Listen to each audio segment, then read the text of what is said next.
Hello বন্ধুরা, সকলকে আমার চ্যানেলে আরও একবার ওয়েলকাম। আচ্ছা, তোমরা মাছের ডিম কে কে খাও?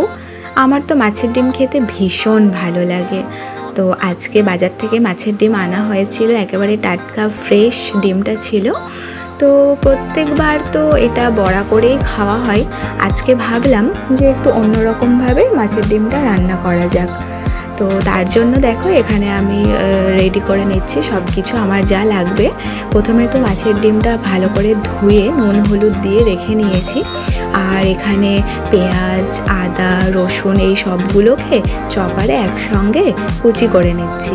হাতে কাটলেও অনেকটা সময় লাগে, তাই একসঙ্গেই সবটা চপারে দিয়ে একেবারে ফাইনলি চপ হয়ে গেল আর আমার টাইমটাও কম লাগলো।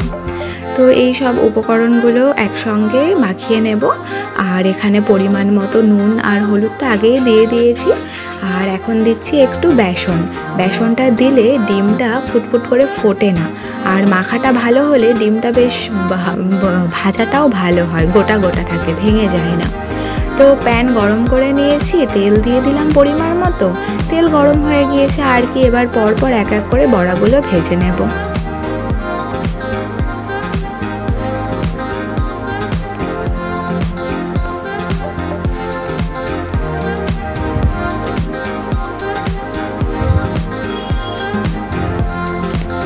দেখছো তো কত তাড়াতাড়ি আমি বড়াগুলো ভেজে নিচ্ছি। সত্যি এভাবে এত তাড়াতাড়ি যদি রান্নাটাও আমরা করে নিতে পারতাম, কত কম সময় রান্নাঘরে কাটাতে হতো, গরমটাও কম লাগতো। আচ্ছা যাকে বাদ দাও সেসব কথা। এখানে দেখো বড়াগুলো ভেজে নেওয়ার পরে তেলের মধ্যে আমি অল্প একটু কালো জিরে ফোড়ন দিয়েছি। বাচ্চারা যেহেতু এটা খাবে তাই লঙ্কা ইউজ করিনি, লঙ্কা দিলেও হয়তো ঝাল ঝাল এটা ভালোই লাগবে খেতে। তো এখানে আমি আলুটা যে ভাজলাম, এই আলুটা আগের থেকে আমি একটু সেদ্ধ করে রেখেছিলাম, হালকা 50% মতো, তাতে গিয়ে আমার রান্নাটা তাড়াতাড়ি হবে। আর এখানে সামান্য একটু পেঁয়াজ কুচি করে নিয়েছি, টমেটো কুচি করে নিয়েছি, আর এখানে একটা মশলা রেডি করে নিয়েছি, তোমরা দেখতে পাচ্ছ। এর মধ্যে একদম অল্প পরিমাণে আদা বাটা, রসুন বাটা, একটু জিরে গুঁড়ো আর একটু কাশ্মীরি লাল মির্চ কালারের জন্য, এই সবগুলো একসঙ্গে মিশিয়ে রেখে নিয়েছি জলের মধ্যে। যে কোনো গুঁড়ো মশলা জলের মধ্যে আগে থেকে যদি একটু ভিজিয়ে রাখা যায়, সেই মশলার ফ্লেভারগুলো ভালো আসে।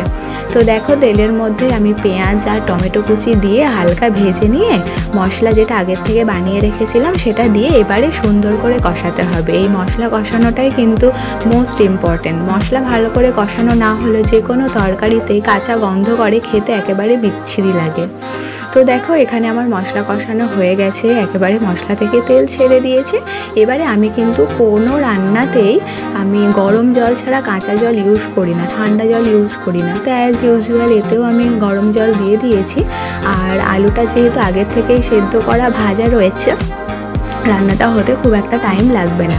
তো এখানে গরম জলটা ফুটে ওঠার পরে ভালো করে আলু আর বড়াগুলো দিয়ে আমি হালকা ওই মিনিট 5-10 মতো ফুটিয়ে নেব।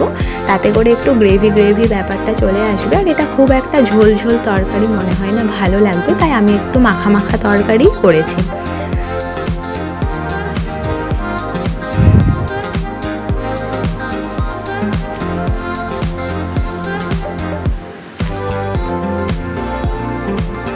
দেখো আজকের মাছের ডিমের এই যে কারি, এই তরকারিটা আমার অলমোস্ট রেডি হয়ে গেছে। আর ফোটাবো না, এরপরে একেবারে শুকিয়ে যাবে। তো কালারটাও খুব সুন্দর এসেছে। এবারে চলো আজকের লাঞ্চ থালি যেটা, সেটা আমি একটু পরিবেশন করি কী করে সেটা তোমাদের সাথে শেয়ার করি। আজকে লাঞ্চ থালিটা আমি খুব সুন্দর করে সাজিয়েছি, তোমরা দেখো।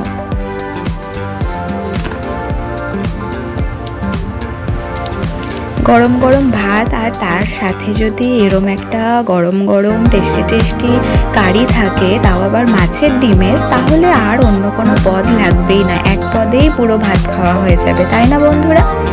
তো চলো আজকের মতো এইটুকুই। আমার এই রেসিপিটা ভালো লাগলে অবশ্যই তোমরা বাড়িতে ট্রাই করো।